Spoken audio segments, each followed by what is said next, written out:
जितेंद्र चौधरी ने कांग्रेस के कुछ विधायकों से भी बातचीत की है, वो बातचीत भी आपको सुनवाते हैं।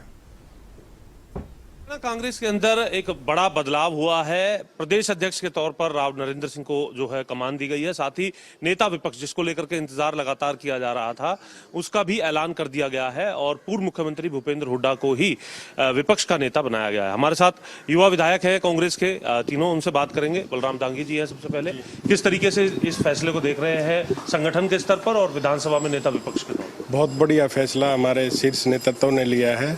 चौधरी भूपेंद्र सिंह हुड्डा जी हमारे बहुत सीनियर लीडर हैं और हरियाणा में एक अकेले ऐसे लीडर हैं जिनको कहते हैं ना कि वोट बैंक, 36 बिरादरी के वो हमारे नेता हैं और 36 बिरादरी की ही वोट उनके साथ हैं। सारे 36 बिरादरी के लिए जब हमारी कांग्रेस की सरकार थी उसमें सारे 36 बिरादरी के लिए उन्होंने काम किए और आने वाले टाइम में अब आप देखोगे कि हमारे राव नरेंद्र जी जो अभी नए नए हमारे प्रधान बनाए गए हैं और चौधरी भूपेंद्र सिंह हुड्डा, दोनों मिलकर हम इनके नेतृत्व में मिलकर अच्छी तरह से बढ़िया तरीके से काम करेंगे।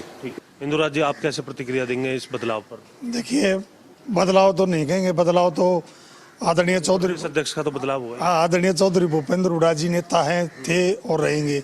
मैं तो जब भी आप साथियों ने कभी भी बात पूछी तो मैंने एक ही बात की थी कि नेता विपक्ष आदरणीय चौधरी भूपेंद्र हुड्डा जी ही बनेंगे और वो मैं पार्टी हाईकमान का मैं धन्यवाद करूंगा। और जो हमारे अध्यक्ष बने हैं नरेंद्र जी, उनको भी मुबारकबाद दूंगा और बहुत अच्छे अध्यक्ष बने हैं। और एक कहावत है हरियाणा प्रदेश में कि खाता न बही जो भूपेंद्र हुड्डा के वही सही। आपने देखा कि वही दोबारा से हरियाणा प्रदेश में जो विपक्ष के लोग थे, चाहे सरकार के लोग थे, चाहे और तरह के भी लोग थे, मैं सबका नाम नहीं लेना चाहूँगा, उनके मुंह पर पट्टी लगाने का काम हाईकमान ने किया और ये बता दिया कि इस हरियाणा प्रदेश में 36 बिरादरी का अगर कोई नेता है तो वो चौधरी भूपेंद्र हुड्डा जी। जैसे आप क्या कहेंगे इस फैसले पर? बहुत अद्भुत है और बहुत ही शानदार फैसला है। आज अगर मौके की बात करें, माहौल की बात करें तो इससे अच्छा फैसला हो नहीं सकता था, क्योंकि दोनों के दोनों आदरणीय चौधरी भूपेंद्र सिंह हुड्डा जी का अनुभव अपार अनुभव है। और जिस तरीके की बीजेपी लड़ाई लड़ती है, जात पात धर्म की लड़ाई लड़ती है, मशीनरी के ऊपर वोट चोरी करने का काम करती है, इस माहौल में केवल चौधरी भूपेंद्र सिंह हुड्डा का नेतृत्व ऐसा है जो इस हरियाणा प्रदेश से भारतीय जनता पार्टी को बाहर कर सकता है। राव नरेंद्र जी की मैं बात करूं तो मैं पिछले 5-6 साल से राव नरेंद्र जी से मिलता हूं।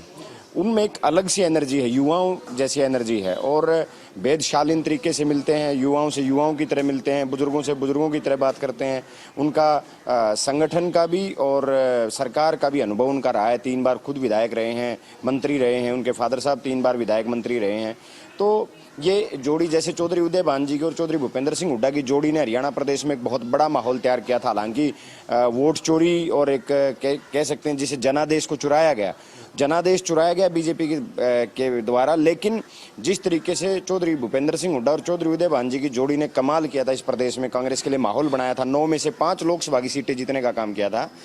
तो ये जोड़ी भी जो चौधरी भूपेंद्र सिंह हुड्डा और राव नरेंद्र जी की जो जोड़ी बनी है, ये जोड़ी भी एक बार फिर आप देखना 1 साल के अंदर हरियाणा प्रदेश में वही माहौल होगा जो 2024 में कांग्रेस के पक्ष में था और कांग्रेस बहुत मजबूती से वापसी करेगी और मिलकर सारी लड़ाई लड़के इस भारतीय जनता पार्टी को सत्ता से बाहर करने का। तो आप एग्रेशन देख रहे हैं इस बदलाव के बाद भी, इस बदलाव से पहले भी, लेकिन अब मुखर होकर के जो युवा विधायक हैं अपनी प्रतिक्रिया भी देते नजर आ रहे हैं। और आईएनएलडी की जो रैली रही है रोहतक में, उस पर भी उन्होंने अपनी तरफ से ये बताया कि किस तरीके से आईएनएलडी के जो नेता हैं वो दूसरे क्षेत्र में जाकर के बयानबाजी रोहतक सोनीपत को लेकर के करते हैं और रोहतक में आकर के किस प्रकार की बयानबाजी रहती है। चंडीगढ़ से कैमरामैन जस्सी के साथ जितेंद्र चौधरी, खबरें अभी।